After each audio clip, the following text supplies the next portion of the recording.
स्वागत है आप सभी का Sandeep sir ITI YouTube channel में। तो दोस्तों इस वीडियो में देखने वाला हूँ इलेक्ट्रीशियन थ्योरी के क्वेश्चन।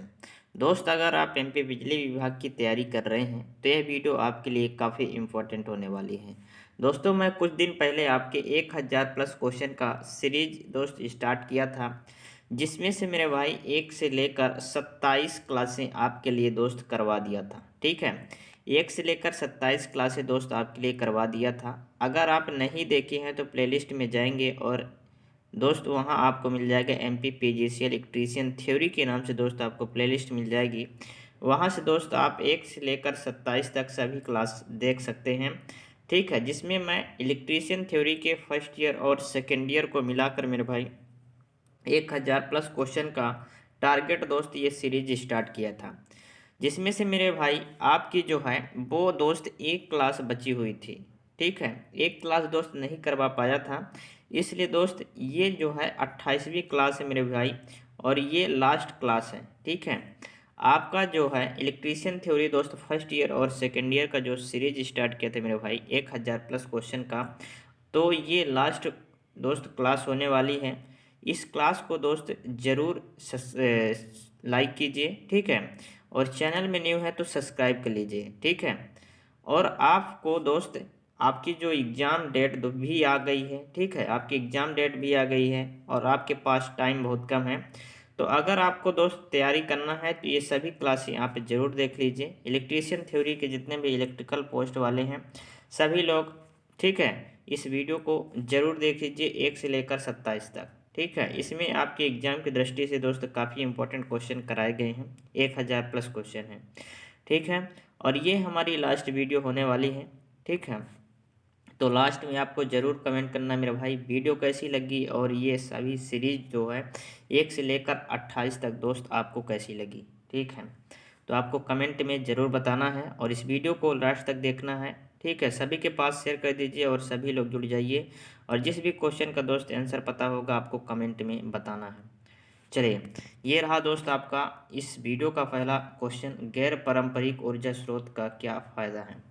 दोस्त इसमें बताना है गैर पारंपरिक ऊर्जा स्रोत का क्या फ़ायदा होता है। तो गैर पारंपरिक ऊर्जा स्रोत का क्या फ़ायदा होता है, ऑप्शन ए है अधिक भरोसेमंद, ऑप्शन बी है कम प्रारंभिक लागत, और ऑप्शन सी है दक्षता अधिक है, और ऑप्शन डी है ग्रीन हाउस प्रभाव से बचाता है। मेरे भाई गैर पारंपरिक ऊर्जा का एक ही दोस्त फायदा है कि ये ग्रीन हाउस प्रभाव से बचाता है। ठीक है, इसकी जो दक्षता की बात करें तो इसकी जो दक्षता होती है मेरे भाई कम होती है। क्या होती है? कम होती है इसकी दक्षता। दक्षता की बात करें तो मेरे भाई इसकी दक्षता जो है वो कम होती है। ठीक है, ये आपको याद में रखना है, यानी ऑप्शन नंबर डी इस क्वेश्चन का सही जवाब हो जाएगा। अगला सवाल ये रहा है आपका, इसका आंसर बताइए। चलिए बताइए, बोला जा रहा है मेरे भाई कि पानी से बहने वाली स्थितिज ऊर्जा को बिजली उत्पन्न करने के लिए गतिक ऊर्जा में रूप में कैसे परिवर्तित किया जाता है। जो पानी से बहने वाली स्थितिज ऊर्जा में मेरे भाई बिजली उत्पन्न करने के लिए गतिक ऊर्जा में दोस्त आप कैसे परिवर्तित करेंगे, किस विधि के कारण परिवर्तित करेंगे, ये हमसे पूछा जा रहा है। ऑप्शन ए है अधिक मात्रा में पानी का भंडारण करने से, ऑप्शन बी है पानी की नहर में सर्ज टैंक का उपयोग करके, ऑप्शन बी है अल्टरनेटर ड्राइव करने के लिए पानी टरबाइन का उपयोग करके, और ऑप्शन डी है फिनस्टॉक के माध्यम से उच्च हेड बनाकर। तो दोस्त हम इसको कैसे कर सकते हैं, तो पानी से बहने वाली जो स्थितिज ऊर्जा है मेरे भाई बिजली उत्पादन के लिए गतिक ऊर्जा में हम कैसे कन्वर्ट कर सकते हैं, इसको हम दोस्त पेन स्टॉक के माध्यम, है ना, पेन स्टॉक के माध्यम से उच्च हेड बनाकर दोस्त ये कर सकते हैं। यानी ऑप्शन नंबर डी इस क्वेश्चन का सही जवाब हो जाएगा। अगला क्वेश्चन ये रहा मेरे भाई, सभी लोग कमेंट कीजिए इसका सही जवाब क्या होगा। सभी लोग कमेंट कर दीजिए मेरे भाई, और वीडियो को ज़रूर से लाइक कर दीजिए। इस वीडियो को बनाने में दोस्त काफ़ी मेहनत लगती है दोस्त, इस मेहनत के लिए एक लाइक ज़रूर बनता है, तो एक लाइक ज़रूर कीजिए मेरे भाई। आपके लिए दोस्त लगातार क्लासें ले रहा हूँ एमपी बिजली विभाग के लिए। ठीक है, तो अगर आप नहीं देखें एमपी जीके के क्वेश्चन दोस्त लगातार करवा रहा हूँ। ठीक है, एमपी जीके के हो गया, यूनिट वाइज टेस्ट हो गया, और दोस्त कंप्यूटर की भी क्लासें आपके लिए दोस्त करवाया हूँ। तो सभी आपको प्लेलिस्ट में मिल जाएगी, सभी क्लासों को आप ज़रूर देखिए, आपके पास टाइम बहुत कम है। ठीक है, चलिए अगला क्वेश्चन ये है कि परमाणु विखंडन के दौरान उत्पन्न होने वाली रेडियो सक्रियता किरणों को क्या प्रभाव होता है। तो परमाणु विखंडन के दौरान दोस्तों जो उत्पन्न होती हैं रेडियो सक्रिय किरणें, ठीक है, उनसे क्या प्रभाव होता है। तो उनसे मेरे भाई क्या प्रभाव होगा। ऑप्शन ए है रिएक्टरों को नुकसान पहुंचाता है। ऑप्शन बी है मेरे भाई कि स्वास्थ्य को खतरा पैदा करता है। और ऑप्शन सी है विखंडन प्रक्रिया को कम करता है। ऑप्शन डी है भयंकर गर्मी पैदा होती है। तो मेरे भाई ये क्या करता है, ये करता है स्वास्थ्य को खतरा पैदा करता है। क्या करता है, स्वास्थ्य को मेरे भाई खतरा पैदा करता है, यानी ऑप्शन नंबर बी इस क्वेश्चन का सही जवाब हो जाएगा। अगला सवाल दोस्त ये रहा है आपका और इसका आंसर दोस्त बताइए। यदि प्रकाश की तीव्रता कम है तो सौर सेल क्या होगा। मेरे भाई अगर प्रकाश की तीव्रता कम है तो सौर सेल क्या होगा, ये हमसे पूछा जा रहा है। तो अगर प्रकाश की तीव्रता कम है मेरे भाई तो सौर सेल क्या होगा। जैसे आप समझिए ये हमारे पास सौर प्लेट है दोस्त, आप सभी ने देखा होगा जो सौर प्लेट होती हैं, अगर इसमें सूर्य की प्रकाश मेरे भाई ज़्यादा पड़ती है, ठीक है, तो आउटपुट वोल्टेज जो होता है वो ज़्यादा होता है। अगर दोस्त इसको जो सूर्य के प्रकाश से मेरे भाई अगर बादल हो जाती है, कम पड़ती है, तो आउटपुट जो वोल्टेज होता है इसका कम होता है। तो यदि प्रकाश की तीव्रता कम कर दिया जाए तो मेरे भाई आउटपुट क्या होगा, घट जाएगा। यानी इसका आंसर क्या होगा, आंसर ये हो जाएगा कि आउटपुट घटता है, ठीक है, यानी ऑप्शन नंबर बी इस क्वेश्चन का सही जवाब होगा। अगला सवाल दोस्त ये रहा और इसका आंसर सभी लोग कमेंट में बताइए क्या होगा। चलिए सभी लोग कमेंट कीजिए, 10 सेकेंड का दोस्त टाइम दिया जा रहा है आपको, इसके आंसर कमेंट कीजिए। यदि प्रकाश की तीव्रता अधिक है तो सौर सेल का आउटपुट वोल्टेज क्या है। मेरे भाई अभी हमने कम की बात की, अब दोस्त बोला जा रहा है कि अधिक है, तो अधिक होगा तो मेरे भाई आउटपुट वोल्टेज भी बढ़ जाएगा, है ना। तो आउटपुट वोल्टेज क्या होगा मेरे भाई, आउटपुट वोल्टेज बढ़ता है, यानी आउटपुट वोल्टेज क्या हो जाएगा, बढ़ जाता है। ये भी दोस्त आपको याद में रखना है। अगर प्रकाश की तीव्रता दोस्त ज़्यादा रहती है तो आउटपुट वोल्टेज बढ़ेगा, अगर कम रहती है मेरे भाई तो कम होगा। ये बात आपको ध्यान में रखना है। अगला सवाल दोस्त ये रहा है आपका, इसके आंसर बताइए। वितरण प्रणाली में वितरकों के लिए सब स्टेशन को कौन सी विद्युत लाइन जोड़ती है। मेरे भाई वितरण प्रणाली में वितरकों के लिए मेरे भाई कौन सा सब स्टेशन है ना, के लिए सब स्टेशन की कौन सी विद्युत लाइन जोड़ती है। ऑप्शन ए है दोस्त फीडर जोड़ती है, वितरक जोड़ती है, सर्विस लाइन जोड़ती है, सर्विस मेन जोड़ती है। कौन जोड़ती है, तो मेरे भाई ये जोड़ने का काम करती है, कौन काम करती है, फीडर जोड़ती है। कौन, फीडर, यानी ऑप्शन नंबर क्या होगा, ऑप्शन ए हो जाएगा मेरे भाई। अगला सवाल ये रहा दोस्त आपका, इसका आंसर कमेंट में बताइए, सभी लोग कमेंट में बताइए इसका आंसर क्या होगा। आईई नियम के अनुसार मध्यम वोल्टेज घरेलू इंस्टॉलेशन में किन्हीं दो चालकों के बीच इंसुलेशन प्रतिरोध क्या है। मेरे भाई आईई नियम के अनुसार मध्यम वोल्टेज घरेलू इंस्टॉलेशन में किन्हीं दो चालक के बीच मेरे भाई क्या बताना है हमें, बीच इंसुलेशन प्रतिरोध बताना है। क्या बताना है, इंसुलेशन प्रतिरोध। तो इंसुलेशन प्रतिरोध मेरे भाई कितना होना चाहिए, तो आईई नियम के अनुसार मेरे भाई जो इंसुलेशन प्रतिरोध होना चाहिए 1 मेगा ओम से अधिक होना चाहिए। कितनी, 1 मेगा ओम से मेरे भाई, ठीक है, 1 मेगा ओम से मेरे भाई अधिक होना चाहिए, ठीक है, ये दोस्त आपको याद रखना है। अगला सवाल, अगला सवाल ये रहा है आपका और इसके आंसर बताइए। बोला जा रहा है विविधता कारक, है ना, विविधता कारक डीएफ क्या है। विविधता कारक मेरे भाई डीएफ क्या है, ये बोला गया है सवाल, ठीक है, इसको मेरे भाई विविधता कारक डीएफ, विविधता कारक डीएफ,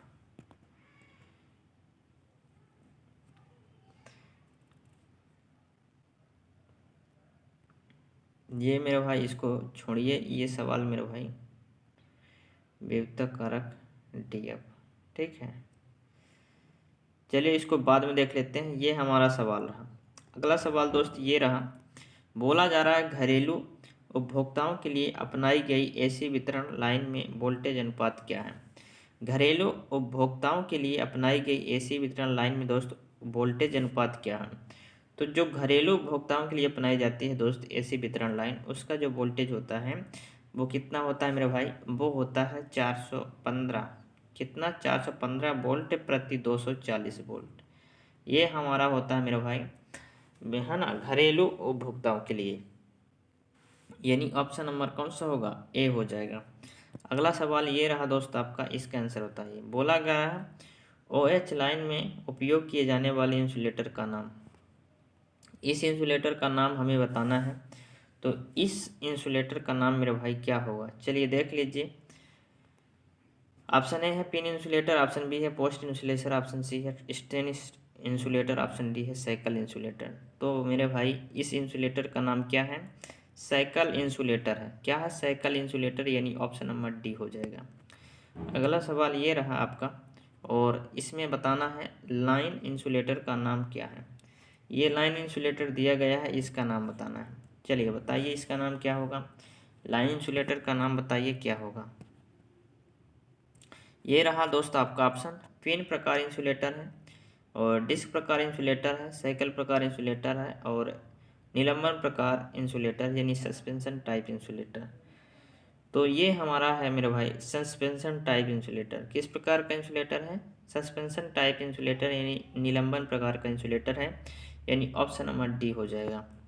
अगला सवाल ये रहा दोस्त आपका, और इसमें बोला गया है आइए नियम के अनुसार घरेलू वायरिंग में उप सर्किट को जलाने के लिए अनुमेय भार कौन सा है।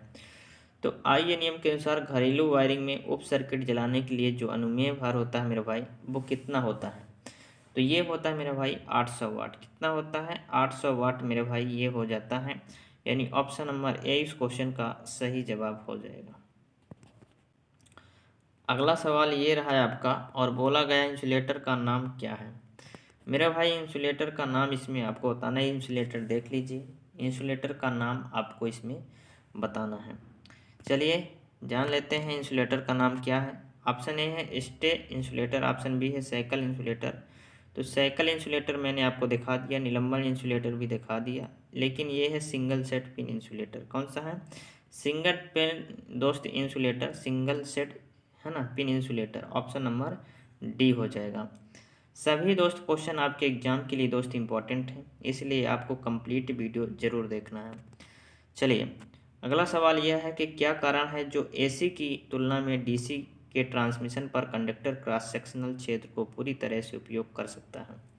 चलिए बताइए। तो मेरे भाई एसी की तुलना में डीसी के ट्रांसमिशन पर कंडक्टर क्रॉस सेक्शनल क्षेत्र जो है पूरी तरह से उपयोग कर सकता है, ये होता है मेरे भाई कौन सा, कोई त्वचा प्रभाव नहीं, नो स्किन इफेक्ट, यानी ऑप्शन नंबर बी होगा। चलिए दोस्त अगर वीडियो पसंद आए तो वीडियो को फटाफट लाइक कर दीजिए, और चैनल में न्यू है तो चैनल को सब्सक्राइब मेरे भाई ज़रूर कर लीजिए। यहाँ बोला गया अगला क्वेश्चन कि डिस्क पिन इंसुलेटर बाहरी सतह को ग्लेजिंग द्वारा क्यों बनाया गया है और किनारे को अंदर की तरफ क्यों झुका रहता है। इस तरह से दोस्त आपको ये इंसुलेटर का दोस्त ये बनाया रहता है, ठीक है, पिन इंसुलेटर बाहरी सतह ग्लेजिंग का, ठीक है, इस तरह से। तो ये हमारा जो वर्षा का पानी होता है मेरे भाई, क्या होता है कि यहाँ पड़ता है और सीधे डायरेक्ट नीचे आ जाता है। तो इसमें वर्षा ऋतु में निरंतर जल प्रवाह को निष्क्रिय करता है, इसीलिए दोस्त हम इसको इस तरह से बनाते हैं, यानी ऑप्शन नंबर डी हो जाएगा इस क्वेश्चन का। चलिए अगला सवाल ये रहा, और इसमें बोला गया है कि ओवरहेड लाइन संयुक्त का प्रकार क्या है। ओवरहेड लाइन का है ना, ओवरहेड लाइन संयुक्त का प्रकार बताना है। ये कौन सा प्रकार है मेरे भाई, ये है कौन सा प्रकार है, ये मेरे भाई प्रकार है ACSR के लिए संयुक्त संपीड़न। किसके लिए, ACSR के लिए संयुक्त संपीड़न, यानी ऑप्शन नंबर सी होगा। अगला सवाल ये है आपका, बोला जा रहा है ओवरहेड लाइन के लिए इस्तेमाल होने वाली ACSR कंडक्टर में स्टील क्यों प्रबलित किया जाता है। तो ACSR कंडक्टर में मेरे भाई आप देखेंगे तो इस तरह से दोस्त एक स्टील की वायर अंदर लगी रहती है, उसके दोस्त चारों तरफ क्या होती है, एल्युमिनियम की दोस्त ये जो परतें होती हैं वो लपेटी रहती हैं।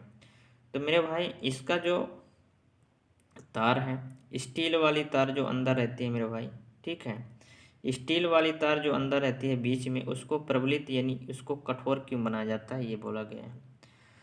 तो क्यों बनाया जाता है मेरे भाई, चलिए देख लेते हैं, है ना। तो ऑप्शन ए है लाइन सैग को कम करने के लिए, ऑप्शन बी है लाइन वोल्टेज ड्रॉप को कम करने के लिए, ऑप्शन सी है तन्यता बढ़ाने के लिए, ऑप्शन डी है वहन क्षमता को बढ़ाने के लिए।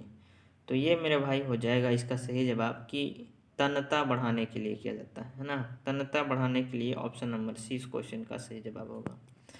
अगला सवाल ये रहा दोस्त आपका, और इसका आंसर बताइए। किस प्रकार के एसी प्रसारण सार्वभौमिक रूप से अपनाया जाता है? किस प्रकार का दोस्त एसी प्रसारण जो है वो सार्वभौमिक रूप से अपनाया जाता है ना? तो सार्वभौमिक रूप से मेरे भाई अपनाया जाता है 3 पेज 3 तार, है ना? कौन सा अपनाया जाता है? 3 फेज 3 तार अपनाया जाता है, 3 फेज 3 वायर, यानी ऑप्शन नंबर कौन सा होगा? डी हो जाएगा। चलिए अगला सवाल ये रहा आपका, लाइन समाप्ति पर कोने के खंभे के लिए किस प्रकार की लाइन इंसुलेटर का उपयोग किया जाता है? तो हमने अभी दोस्त दिखाया था एक प्रकार इस तरह से दोस्त, हमने अभी आपको दिखाया था कुछ इस तरह से था, ठीक है? इस तरह से दोस्त ये बना हुआ था, ठीक है? तो ये दोस्त कौन सा है? लाइन समाप्ति पर कोने के खंभे के लिए उपयोग किया जाता है। ये कौन सा है?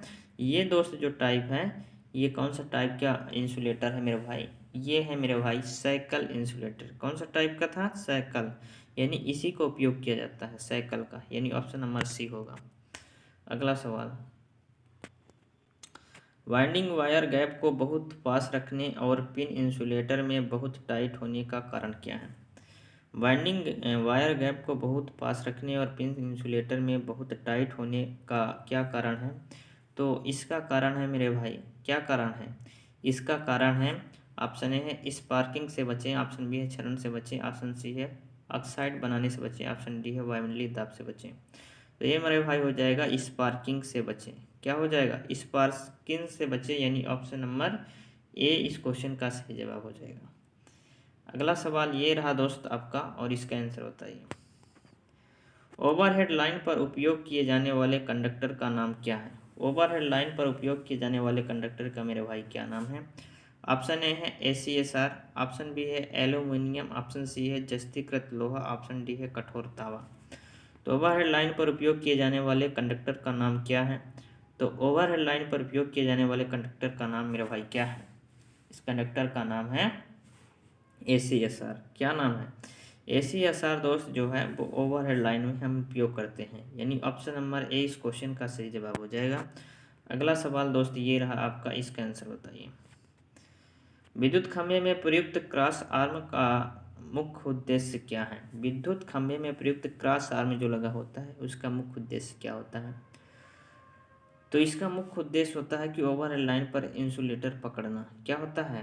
Holding the insulator on overhead line, यानी ओवरहेड लाइन पर इंसुलेटिंग पकड़ने का काम करता है क्रॉस आर्म, यानी ऑप्शन नंबर बी इस क्वेश्चन का सही जवाब हो जाएगा।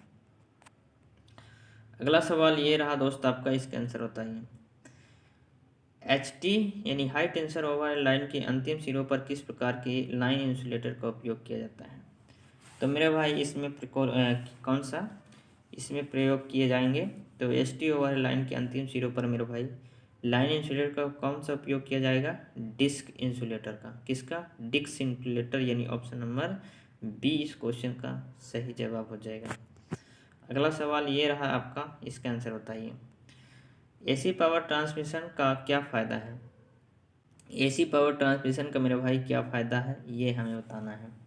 तो AC दोस्त पावर ट्रांसमिशन का जो फ़ायदा है वो है वोल्टेज को स्टेप अप किया जा सकता है और आसानी से स्टेप डाउन भी किया जा सकता है, ठीक है? यही फ़ायदा है मेरे भाई AC पावर ट्रांसमिशन का, यानी इसको आसानी से स्टेप अप यानी इसकी वोल्टेज घटा सकते हैं और बढ़ा भी सकते हैं, यानी ऑप्शन नंबर क्या होगा? डी हो जाएगा।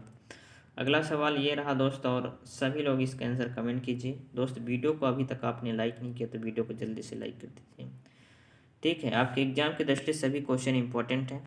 ACSR का मतलब क्या है? ACSR का मतलब आपको बताना है। तो ACSR का दोस्त जो फुल फॉर्म होता है, ये दोस्त very very most important question है। तो इसका फुल फॉर्म होता है एल्युमिनियम कंडक्टर स्टील रेनफोर्स्ड, ठीक है? यानी ऑप्शन नंबर कौन सा होगा? डी हो जाएगा। कौन सा होगा? डी। अगला सवाल ये रहा आपका, और इसका आंसर बताइए। बोला जा रहा है OH लाइन में क्रॉस आर्म का उद्देश्य क्या है? OH लाइन में मेरे भाई क्रॉस आर्म का उद्देश्य बताना है।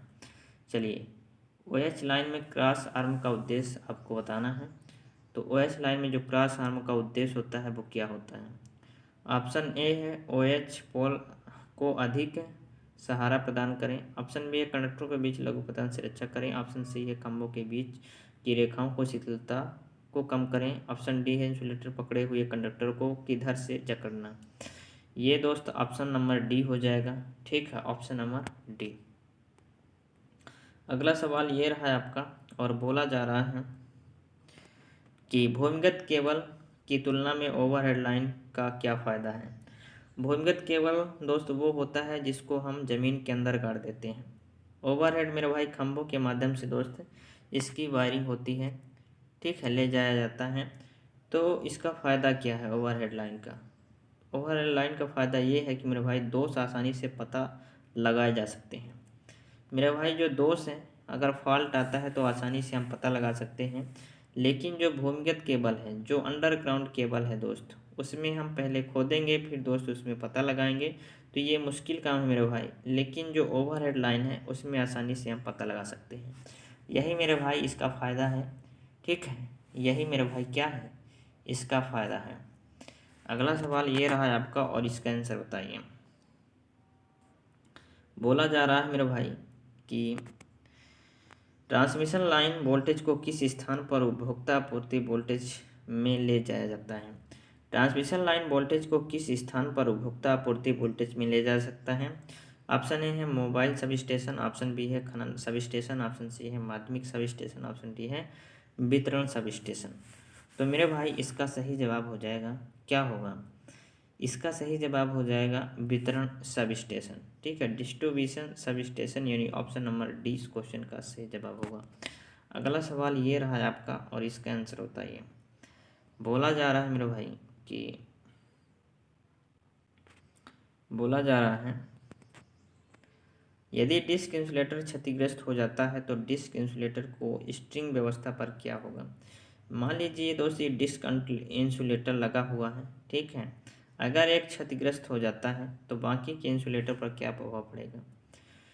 तो ये मेरे भाई इसका प्रभाव पड़ेगा कि केवल क्षतिग्रस्त डिस्क कार्य नहीं करेगी। ठीक है, जो डिस्क क्षतिग्रस्त हो जाती वो कार्य नहीं करेगी, बाकी सभी इसमें कार्य करेंगे। ये दोस्त आप क्या है, ये दोस्त प्रभाव पड़ेगा, यानी ऑप्शन नंबर कौन सा होगा, सी हो जाएगा, सी हो जाएगा। अगला क्वेश्चन,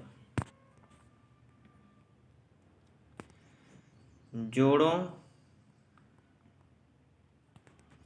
को बांधने वाले एल्युमिनियम रॉड वाले कंडक्टर पर स्पार्किंग को कैसे रोका जा सकता है। इसको स्पार्किंग को रोकने के लिए मेरे भाई, है ना, स्पार्किंग को रोकने के लिए हम क्या करेंगे, इसमें मेरे भाई स्पार्किंग को रोकने के लिए हम करेंगे बांधे वाले, है ना, बांधे वाले घुमावों को कस कर रखना है। किसको, बांधे वाले जो घुमाव है मेरे भाई उसको हम कस कर रखेंगे, तो स्पार्किंग क्या होगी, कम होगी, यानी ऑप्शन नंबर 20 क्वेश्चन का सही जवाब होगा। अगला सवाल ये रहा कि OH कंडक्टरों पर त्वचा के प्रभाव का क्या होगा अगर कंडक्टर का व्यास छोटा है। मेरा भाई OH कंडक्टरों को त्वचा के प्रभाव को क्या होगा अगर कंडक्टर का व्यास जो है मेरे भाई छोटा है। ऑप्शन ए है नगण्य हो जाता है, ऑप्शन बी है अधिकतम तक बढ़ जाता है, ऑप्शन सी है कोई असर नहीं वही रहता है, ऑप्शन डी है मान का आधा घट जाता है। तो मेरा भाई क्या होगा, OH कंडक्टर पर त्वचा के प्रभाव का क्या होगा अगर कंडक्टर का व्यास क्या होता है, छोटा होता है मेरे भाई, 1 सेंटीमीटर से छोटा होता है मान लीजिए। ठीक है, तो इसका हो जाएगा नगण्य हो जाता है, क्या हो जाएगा, नगण्य। ठीक है, यानी ऑप्शन नंबर ए इस क्वेश्चन का सही जवाब। अगला सवाल ये रहा दोस्त आपका अगला क्वेश्चन, लीकेज करंट प्रोटेक्शन से बचाव हेतु वायरिंग सर्किट के साथ कौन सा सर्किट ब्रेकर लगाया जाता है। तो लीकेज करंट से बचने के लिए हम लगाते हैं, कौन सा लगाते हैं, ELCB। ठीक है मेरे भाई, कौन सा लगाते हैं, ELCB, यानी अर्थ लीकेज सर्किट ब्रेकर। अगर आपसे फुल फॉर्म पूछा जाए तो आप बताएंगे अर्थ लीकेज सर्किट ब्रेकर। ठीक है, अर्थ लीकेज सर्किट ब्रेकर, ये दोस्त इसका फुल फॉर्म हो जाएगा। तो लीकेज करंट के लिए हम प्रयोग करेंगे अर्थ लीकेज सर्किट ब्रेकर, यानी ELCB का प्रयोग करेंगे। ऑप्शन नंबर सी हो जाएगा इस क्वेश्चन का सही जवाब। अगला क्वेश्चन ये रहा कि पावर कट ऑफ के बाद कौन से रिले अपने संपर्कों को स्थिति में रखते हैं। तो पावर कट ऑफ के बाद कौन सा रिले जो है वो अपने संपर्कों को स्थिति में रखते हैं। ऑप्शन ए है रीड रिले, ऑप्शन बी है धारा रिले, ऑप्शन सी है वोल्टेज रिले, ऑप्शन डी है लेंचिंग रिले। तो मेरे भाई इस क्वेश्चन का सही जवाब हो जाएगा लेंचिंग रिले। कौन सा? लेंचिंग रिले यानी ऑप्शन नंबर डी हो जाएगा। अगला सवाल ये रहा है आपका, और बोला गया है सर्किट ब्रेकर का नाम क्या है। मेरे भाई ये सर्किट ब्रेकर दिया गया है, इसका हमें नाम बताना है। तो इसका नाम मेरे हो जाएगा, ऑप्शन ए है तेल सर्किट ब्रेकर, ऑप्शन बी है air blast circuit breaker, option C है निर्वात सर्किट ब्रेकर, ऑप्शन डी है एयर ब्रेक सर्किट ब्रेकर। तो मेरे भाई इसका नाम क्या है? इस सर्किट ब्रेकर का नाम है एयर ब्लास्ट सर्किट ब्रेकर। क्या नाम है? एयर ब्लास्ट सर्किट ब्रेकर, यानी ऑप्शन नंबर बी हो जाएगा। अगला क्वेश्चन ये रहा, और बोला गया है सर्किट ब्रेकर की टूटने की क्षमता का मूल्यांकन कैसे किया जाता है। सर्किट ब्रेकर की टूटने की क्षमता का मूल्यांकन हम किस में करते हैं? तो हम इसको करते हैं दोस्त MVA में। किस में? MVA में करते हैं, MVA में, यानी ऑप्शन नंबर सी इस क्वेश्चन का सही जवाब हो जाएगा।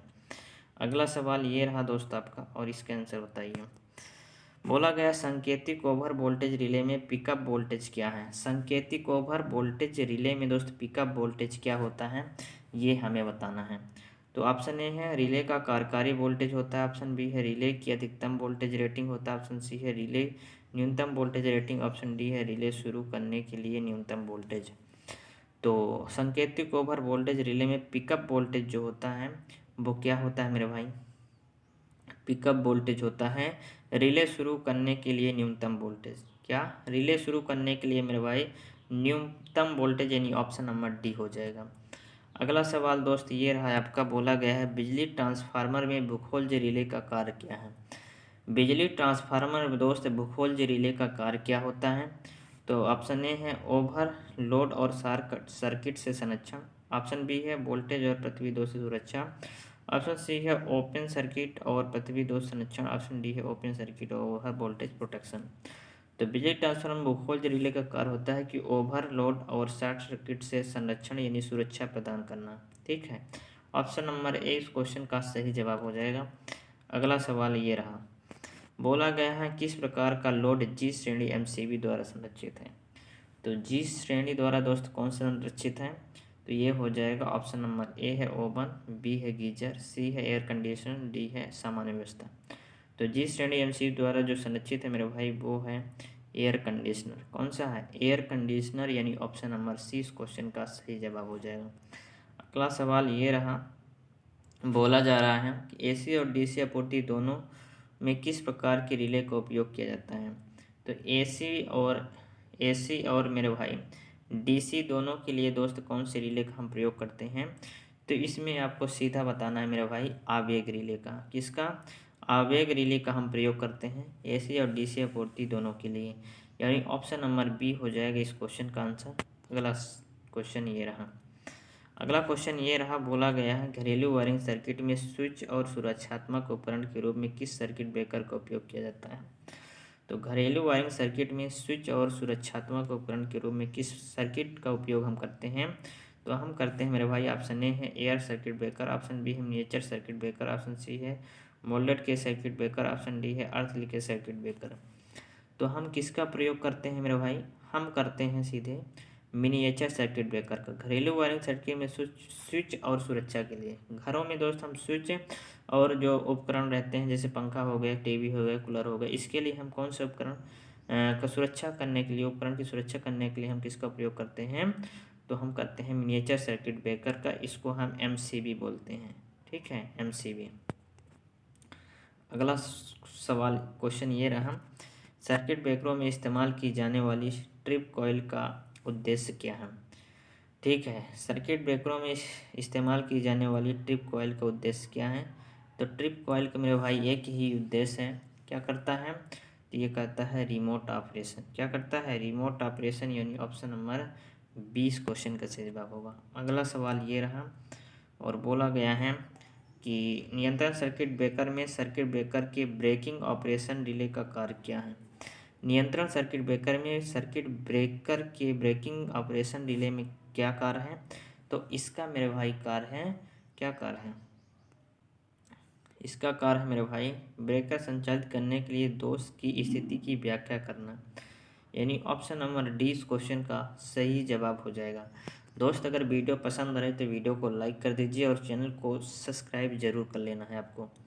चलिए अगला सवाल ये रहा, यदि x के रूप में चिन्हित किया गया परीक्षण बटन ELCB में स्थायी रूप से बंद है तो इसका क्या प्रभाव है।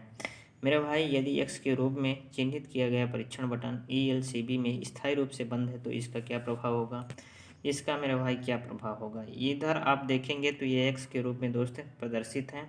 ठीक है, स्थायी रूप से अगर बंद है तो क्या होगा मेरे भाई, तो स्थायी रूप से बंद है तो मेरे भाई ये क्या होगा, स्थायी रूप से बंद है तो सर्किट पूरी तरह से मेरे भाई बंद हो जाएगी। क्या होगी, सर्किट पूरी तरह से बंद हो जाएगी अगर स्थायी रूप से बंद है। तो ऑप्शन नंबर सी इस क्वेश्चन का सही जवाब हो जाएगा।